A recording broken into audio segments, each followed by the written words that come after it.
Hello বন্ধুরা, তোমরা সবাই কেমন আছো? আশা করি তোমরা সবাই খুব ভালো আছো। অন্যান্য দিনের মতো আজ আবার আমরা চলে এসেছি তোমাদের কাছে একটা নতুন ব্লগ নিয়ে। টাইটেল আর থাম্বনেল দেখে তোমরা অনেকেই বুঝে গেছো যে আজকে আমরা কোন মন্দিরে তোমাদের নিয়ে যাব। এই মন্দির সম্পর্কে তোমরা অনেকেই জানো, আবার অনেকের কাছেই অজানা। তো মন্দিরটি কোথায়, কিভাবে যাবে তোমরা এই মন্দিরে, মন্দির খোলা ও বন্ধের সময় কি, সমস্ত তথ্য থাকবে আজকের এই ভিডিওতে। তো ভিডিওটি স্কিপ না করে পুরো ভিডিওটি দেখতে থাকো। আর ভালো লাগলে ভিডিওটিতে কমেন্ট আর লাইক করে আমাকে আশীর্বাদ করো। তোমাদের ভালোবাসা আর আশীর্বাদ আমাকে অনেক উৎসাহিত করে ভবিষ্যতে আরো ভালো ভালো ভিডিও বানানোর জন্য। আর যারা আমায় চেনো না তাদের জন্য আমি রণজিৎ। আমি বিশ্বজিৎ। আমি রিথান্না। হাই, আমি মৌমিতা। আজকে আবার চলে এসেছি তোমার দাদার ব্লগে। আর তোমরা আছো আমার চ্যানেল বং রণজিতে। তো চলো বেশি কথা না বলে আজকের ভিডিওটা শুরু করা যাক। আজ আমরা যাব 850 বছরের পুরানো জলেশ্বর শিব মন্দির, যেখানে মহাদেব সারা বছর থাকেন জলের নিচে। বছরে শুধু একবার জল থেকে উঠে আসেন। আজকের ভিডিওটা খুব ইন্টারেস্টিং হতে চলেছে, তো ভিডিওটি স্কিপ না করে পুরো ভিডিওটি দেখার অনুরোধ রইল। এই মন্দিরে যেতে হলে শিয়ালদা থেকে হাবড়া, বনগাঁ বা গোবরডাঙ্গা লোকাল ট্রেনে করে তোমাদের নামতে হবে হাবড়া স্টেশনে। সেই জন্য আমরাও বনগাঁ লোকাল ট্রেন ধরে চললাম হাবড়া স্টেশনের উদ্দেশ্যে।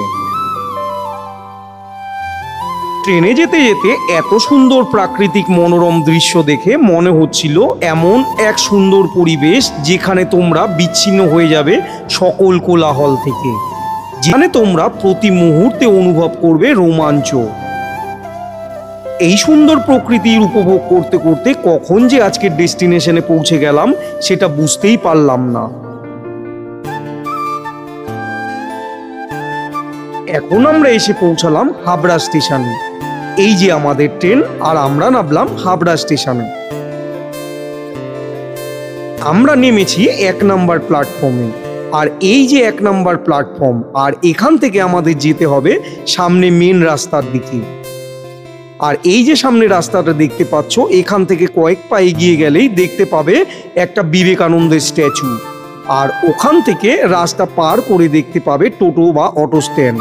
আর এখান থেকেই তোমাদের অটো বা বাসে করে বা টোটো করে যেতে হবে জলেশ্বর মোড়, অথবা তোমরা ডাইরেক্ট অটো বা টোটো রিজার্ভ করে যেতে পারো জলেশ্বর শিব মন্দির। হাবড়া স্টেশন থেকে জলেশ্বর মোড় বাসে ভাড়া পড়বে 16 টাকা জনপ্রতি। আমরা আজ অটো ধরে জলেশ্বর মোড়ে যাব। অটো ভাড়া পড়বে 20 টাকা জনপ্রতি। আর জলেশ্বর মোড়ে গিয়ে আবার তোমাদের দেখাবো কিভাবে তোমরা যাবে এই মন্দিরে। আমাদের অটো চলতে শুরু করলো জলেশ্বর মোড়ের দিকে। পথে যেতে যেতে এত সুন্দর সবুজ প্রকৃতির এই সুন্দর রূপ আর প্রাণ ভরে অক্সিজেন নিতে নিতে আমাদের অটো চললো আজকের গন্তব্যের দিকে। এই যে সামনে দেখতে পাচ্ছ, এটি হলো জলেশ্বর মোড়, আর এটি হলো এখানকার যাত্রী প্রতীক্ষালয়। আর এই যে টোটো স্ট্যান্ড দেখতেই পাচ্ছ, এখান থেকে তোমাদের যেতে হবে জলেশ্বর মন্দির। ভাড়া পড়বে 10 টাকা জনপ্রতি।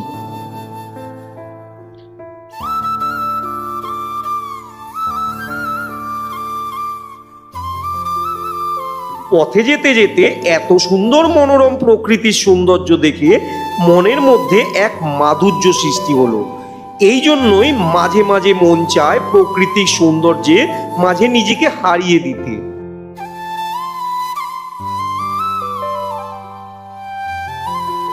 কিছুক্ষণ জার্নি করার পর অবশেষে আমরা এসে পৌঁছালাম জলেশ্বর মন্দিরের একেবারে সামনে। আমি এখন দাঁড়িয়ে আছি জলেশ্বর মন্দিরের প্রধান তরুণদ্বারের একেবারে সামনে। তোমরা দেখতেই পাচ্ছ এই যে এই তরুণদ্বারটি। এই মন্দিরে রয়েছে আরো 2টি প্রবেশদ্বার। আমাদের দেশে দেবাদিদেব মহাদেবের প্রচুর মন্দির ছড়িয়ে ছিটিয়ে রয়েছে, যেগুলো কোনো না কোনো অলৌকিক ঘটনার কারণে বেশ জনপ্রিয় তীর্থক্ষেত্রে পরিণত হয়েছে। ঠিক এমনই একটি মন্দির গাইঘাটার জলেশ্বর শিব মন্দির। আজ আমরা সেই তীর্থক্ষেত্রে এসেছি শিবরাত্রির পুণ্যতিথির আগে। এই মন্দিরের এই দিকে রয়েছে আর একটি প্রবেশদ্বার, আর আজ আমরা এই প্রবেশদ্বার দিয়ে মন্দিরে প্রবেশ করব। তো চলো এই গেট দিয়ে প্রবেশ করা যাক। মন্দিরে প্রবেশ করেই তোমরা দেখতে পাবে বেশ কয়েকটি ডালার দোকান, যেখানে তোমরা পুজোর সব সামগ্রী কিনে বাবাকে পুজো দিতে পারবে।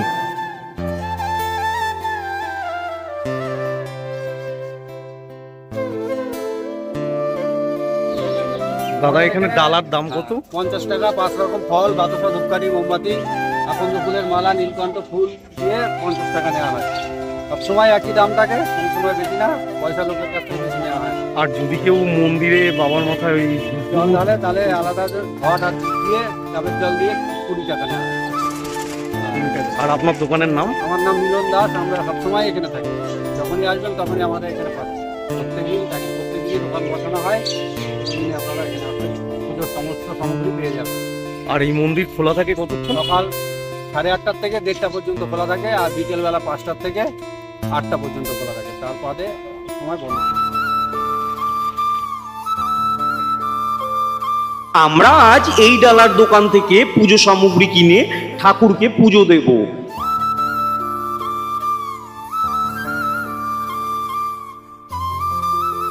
আমাদের পুজোর ডালা রেডি। এবার চলো সবার প্রথমে আমরা মহাদেবকে পুজো দিয়ে নিই। মন্দিরটি একটু উঁচু ঢিবির উপরে অবস্থিত, তাই তোমাদের বেশ কয়েকটি সিঁড়ি দিয়ে মূল গর্ভগৃহে উঠতে হবে।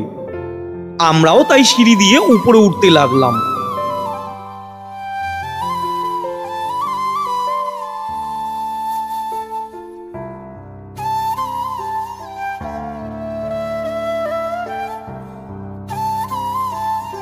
ওপরে উঠে দেখতে পেলাম সাদা রঙের খুব সুন্দর একটি মন্দির। এটি হলো জলেশ্বর শিব মন্দির। মন্দিরের সামনে রয়েছে একটি নাট মন্দির, আর পুরো মন্দিরের মেঝে সাদা মার্বেল দিয়ে তৈরি। অপূর্ব সুন্দর এই নাট মন্দিরটা। বহু দূর দূরান্ত থেকে ভক্তরা আসেন বাবার কাছে। এবার চলো মূল গর্ভগৃহের দিকে যাওয়া যাক। মূল গর্ভগৃহে ঢুকতেই চোখে পড়বে সুন্দর কারুকাজ করা একটা সুন্দর কাঠের দরজা।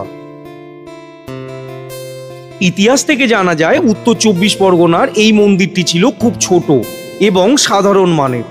কথিত আছে 20 শতকের গোড়ার দিকে গোবরডাঙ্গার জমিদারের মায়ের আহ্বানে জলেশ্বর শিব মন্দিরের জলেশ্বর, চণ্ডীগড় এবং শিমুলিয়া গ্রামের শিবভক্ত সন্ন্যাসীরা তাদের আরাধ্য দেবতা বাবা জলেশ্বরের মূর্তি, যেটা শিলারূপী, সেটা নিয়ে জমিদার রমেশচন্দ্র বন্দ্যোপাধ্যায়ের বাড়িতে উপস্থিত হন। জমিদার রমেশচন্দ্র বন্দ্যোপাধ্যায়ের মা সসম্মানে শিবের স্নানের ও পূজার আয়োজন করলেও জমিদার বাবু তার মায়ের এই পূজায় আপত্তি করেন এবং সন্ন্যাসীদের নামে কটূক্তি করে বলেন যে একটুকু শিলাখণ্ড নিয়ে সন্ন্যাসীরা তার বাড়িতে ভণ্ডামি করে পয়সা উপার্জন করতে এসেছেন। জমিদারের এই আচরণে ক্ষুব্ধ হয়ে শিবের সেই শিলামূর্তি নিয়ে সন্ন্যাসীরা ফিরে আসতে চাইলেও জমিদার বাড়ির পূজার আসন থেকে ওই মূর্তি কেউ সরিয়ে আনতে পারেননি। এমনকি স্বয়ং জমিদার বাবুও সেই শিলামূর্তি তুলতে অক্ষম হন। এমন অবস্থায় জমিদার তার ভুল বুঝতে পেরে সাদরে পুজোর বন্দোবস্ত করেন। জমিদার বাড়িতে স্নান পুজোর পর ঠাকুরকে নিয়ে সন্ন্যাসীরা মন্দিরে ফিরে আসে। তারপর প্রতি বছর চৈত্র মাসে ঘাট সন্ন্যাসের দিন সন্ন্যাসীদের আহারের জন্য ছোলা আর গুড়, এবং পয়লা বৈশাখের দিন সন্ন্যাসীদের নিয়মভঙ্গের জন্য তেল আর হলুদ গোবরডাঙ্গার জমিদার বাড়ি থেকে পাঠানো হতো।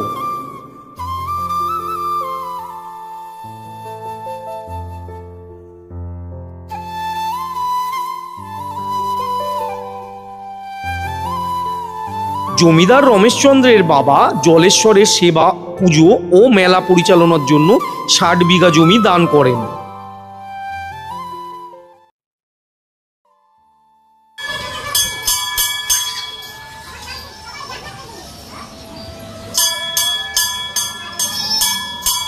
এই দিকটাতে আছে এই মন্দির পরিক্রমা করার রাস্তা। তো চলো মন্দির পরিক্রমা করে আসি। এই মন্দির পরিক্রমা করে মনে একটা আলাদাই প্রশান্তি মেলে, যা কিনা ভাষায় প্রকাশ করা যায় না।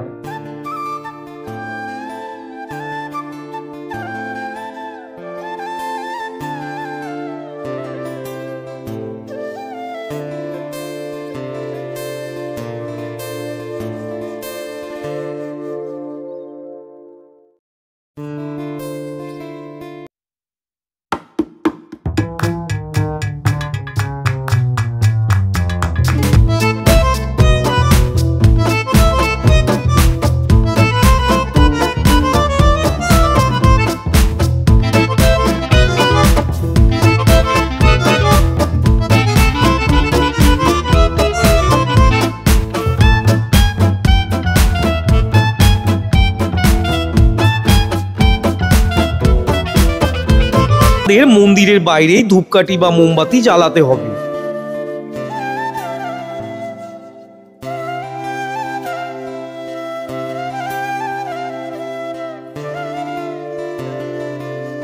আমরা এবার চলে এসেছি 800 বছরের প্রাচীন অশ্বত্থ গাছের তলায়, যেখানে সকল ভক্তেরা ধূপ ও মোমবাতি জ্বালিয়ে তাদের ভক্তি নিবেদন করেন।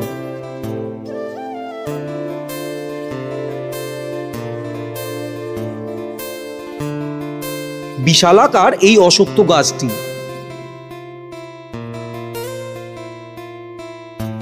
অনেক ভক্তরা তাদের মনস্কামনা জানিয়ে এই গাছে পাথরের টুকরো লাল সুতো দিয়ে বেঁধে দিয়ে যান।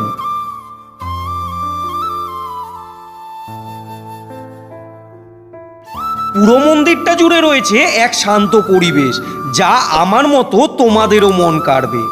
অনেকটা সময় তোমরা এখানে ঘুরে কাটিয়ে দিতে পারবে। এত সুন্দর মনোরম প্রাকৃতিক সৌন্দর্য দেখে মনের মধ্যে এক মাধুর্য সৃষ্টি করলো। এই জন্য মাঝে মাঝে মন চায় প্রকৃতির সৌন্দর্যের মাঝে নিজেকে হারিয়ে দিতে।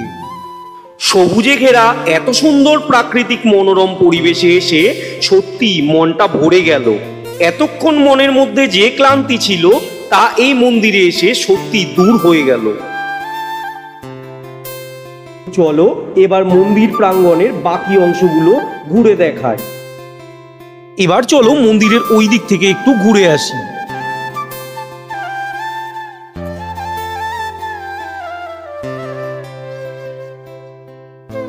এই যে রাস্তার ধারে যে প্রবেশদ্বারটি দেখিয়েছিলাম, ওই দিক দিয়ে উঠলেই প্রথমে চোখে পড়বে বাম দিকে একটি অস্থায়ী মন্দির, যেখানে বিরাজ করছেন মা কালী। অপরূপ সুন্দর এই বিগ্রহটি দেখতে। আর এর ঠিক পাশেই তৈরি হচ্ছে মায়ের নবনির্মিত মন্দির।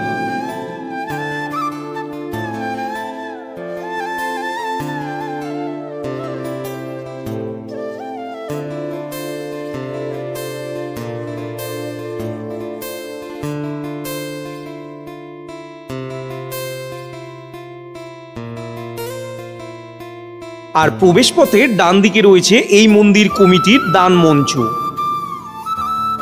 এই মন্দিরটি সম্পূর্ণ শ্বেতশুভ্র এবং পঞ্চরত্ন চূড়া বিশিষ্ট। মন্দিরটি প্রায় 850 বছরের পুরানো। উত্তর 24 পরগনার গাইঘাটার প্রাচীন এই শিব মন্দিরকে ঘিরে রয়েছে নানান কথা, তাই মন্দিরের মাহাত্ম্যর টানে সারা বছর লেগে থাকে ভক্তদের আনাগোনা। পুণ্যতীর্থ জলেশ্বর, যেখানে প্রায় সারা বছরই শিবলিঙ্গ থাকে জলের তলায়।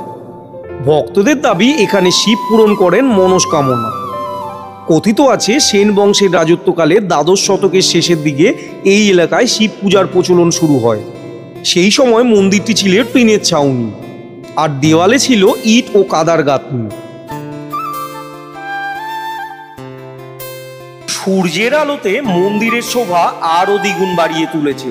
সত্যি সামনে থেকে জাস্ট অসাধারণ লাগছে দেখতে। আমরা এবার এই মন্দিরের সব থেকে পুণ্য স্থান পবিত্র শিব পুকুরের দর্শন করব।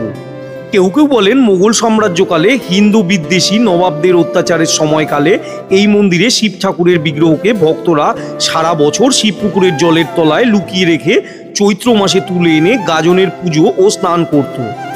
তাই ভক্তরা বুড়ো শিব বাবা বা জলেশ্বর নামে সম্বোধন করে থাকেন। এইদিকে রয়েছে শিব ঠাকুরের খুব কাছের ও প্রিয় নন্দী মহারাজের একটি অপূর্ব বিগ্রহ, যিনি আজও শিবের অপেক্ষায় বসে আছেন। জলেশ্বর শিব মন্দিরের বৈশিষ্ট্য হলো এই মন্দিরের আরাধ্য দেবতার বিগ্রহ সারা বছর জলের নিচে বা শিব পুকুরে অবস্থান করেন। প্রতি চৈত্র মাসের তৃতীয় সোমবার চড়কের জন্য আসা সন্ন্যাসীরা এই শিব পুকুর থেকে বিগ্রহ তুলে আনেন। তারপর দিন সন্ন্যাসীরা পায়ে হেঁটে হালি শহরে গিয়ে বিগ্রহটি গঙ্গায় স্নান করান। তারপর স্থানীয় 8টি গ্রামের বাসিন্দাদের বাড়িতে পূজিত হন এই শিবলিঙ্গ। পয়লা বৈশাখের দিন আবার এই শিবলিঙ্গকে লুকিয়ে দেওয়া হয় এই শিব পুকুরে। বছরের বাকি সময় তার প্রতিরূপ বিগ্রহ মন্দিরে পূজিত হয়, যা আজ আমরা দর্শন করলাম। সারা বছর দূর দূরান্ত থেকে ভক্তরা এখানে পুজো দিতে আসেন। কথিত আছে মনের বিশ্বাস নিয়ে কেউ যদি এই মন্দিরে বাবা ভোলেনাথের পুজো দেন, তাহলে তার মনস্কামনা পূর্ণ হয়। সেই বিশ্বাসে প্রতি বছর শিবরাত্রি আর চৈত্র মাসে বহু পুণ্যার্থীরা বহু দূর দূরান্ত থেকে ছুটে আসেন বাবা ভোলানাথের পুজো দিতে। এছাড়াও সারা বছর তারকেশ্বরের মতো পুণ্যার্থীদের ভিড় লেগেই থাকে এই মন্দিরে। মন্দিরে শিবরাত্রি উপলক্ষে মেলার আয়োজনও করা হয়, তাই কিছু দোকানি তাদের পসরা সাজিয়ে এখানে বসেছেন।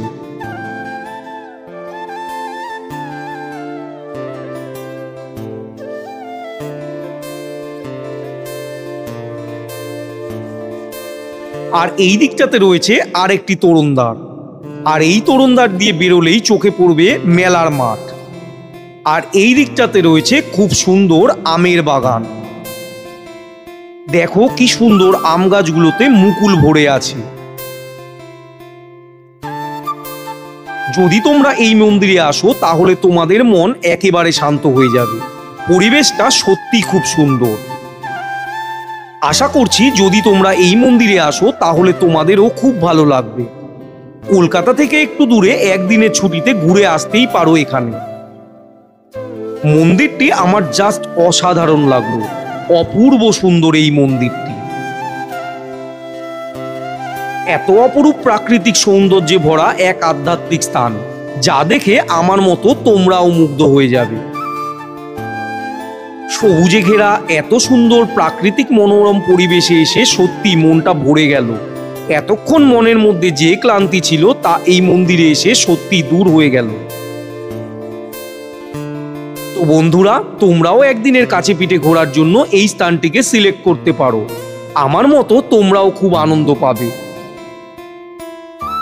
তো আজকের এই জলেশ্বর শিব মন্দিরের ভিডিও তোমাদের কেমন লাগলো তা কমেন্ট সেকশনে জানাতে ভুলো না কিন্তু। আর যদি ভিডিওটা ভালো লেগে থাকে তাহলে একটা লাইক আর তোমাদের বন্ধুদের সাথে শেয়ার করো।